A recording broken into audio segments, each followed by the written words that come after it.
Hello everyone. Today we will be discussing about the Mauryan architecture. The Mauryan dynasty, founded by Chandragupta Maurya in 322 BCE after overthrowing the Nanda dynasty, was a geographically extensive and powerful political and military empire in ancient India. Originating from the kingdom of Magad in the Indo-Gangetic plains of modern Bihar, eastern Uttar Pradesh and Bengal, the empire's capital city was at Patliputra, near modern Patna. The evidences obtained from the archaeological excavations describe the greatness of the Mauryan rulers and vast extension of their empire. The Mauryan art can be broadly classified in two categories: court art, that included the architectural work commissioned by the Mauryan rulers for political as well as religious reasons. The Mauryan palaces, pillars, and stupas fall under this category. Popular art included the architectural works that, apart from the royal patronage, took expressions of art by individual effort. The cave architecture has been put under this category. The palaces were created to reflect the splendor and mightiness of the Mauryan Empire. The palace of Chandragupta Maurya at Patliputra was inspired by the Achaemenid palaces at Persepolis in Iran and was described as one of the greatest creations of mankind by the ancient Greek historian Megasthenes. Wood was the principal building material of the palace. Ashoka's palace at Kumrar was a massive structure with a high central pillar and was a 3-story wooden structure. The walls of the palace were decorated with carvings and sculptures.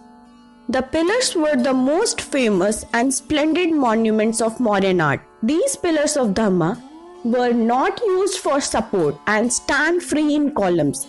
The inscriptions of pillars were a symbol of the state and were to commemorate battle victories. The pillars had an average height of 40 feet and were usually made of Chunar sandstone.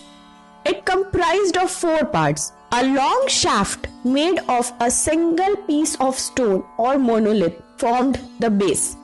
Capital that lay on the top of shaft was either lotus-shaped or bell-shaped. Above the capital was a circular or rectangular base known as the abacus, on which an animal figure was placed.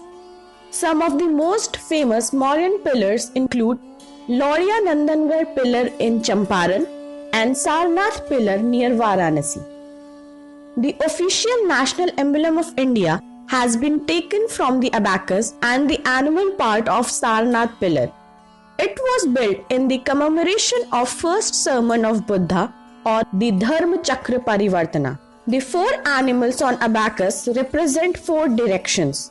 A galloping horse represents the west, a bull represents the east, an elephant represents the south, and a lion represents the north direction. The words Satyamev Jayate from Mundak Upanishad, meaning truth alone triumphs, are inscribed below the abacus in Devanagari script.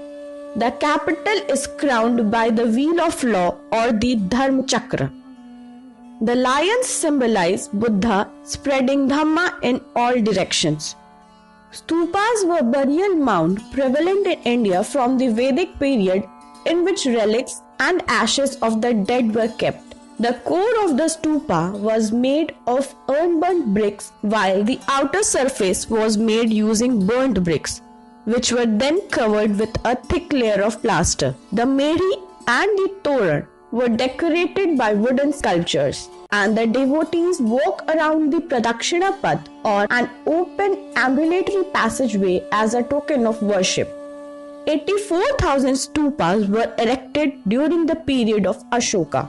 After the death of Buddha, 9 stupas were erected in Rajgiri, Vaishali, Kapilvastu, Alakappa, Ramgrama, Vedapitha, Pava, Kushinagara and Pipilivana.